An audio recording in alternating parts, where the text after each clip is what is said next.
Штрајкот на вработените во Државниот испитен центар се става во мирување. Оваа одлука следуваше по изнесениот став на министерот за образование и наука Шакири, дека државната матура мора да се спроведе во предвидениот рок. Нагласи дека доколку е потребно во процесот ќе се вклучат и вработените од Министерството за образование и наука. Од Државниот испитен центар стравуваат дека надворешните лица згрозуваат тајноста на податоците и затоа го прекинаа штрајкот. Тие ќе продолжат борбата за нивните права по матурата, а дотогаш му упатија порака на министерот Шакири.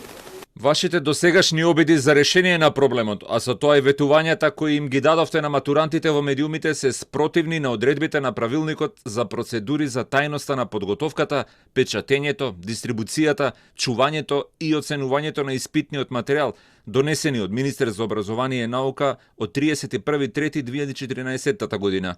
Со вашиот обид да реализирате матура без вклученост на вработените на Државниот испитен центар, вие ќе бевте тој што ќе ги оштетеше матурантите. Утро во неговата порака од Кавадарци беше кратка и јасна, дека државната матура мора да се реализира во предвидениот рок. И подржувам барањето, но пак мојот конечен став е дека државната матура ќе се реализира 27 тоа што е предвидено според рок. Ако е потребно и кадар на вработени од страната на Министерството ќе доставиме од понеделник, за да може да ги завршиме работните задачи. Од Сојузот на средношколци велат дека државната матура е законска обврска и државата е должна да ја спроведе во законски предвидениот рок. Штрајкот на вработените во Државниот испитен центар траеше речиси 3 недели поради минималните плати, а со тоа беа засегнати околу 16.000 матуранти.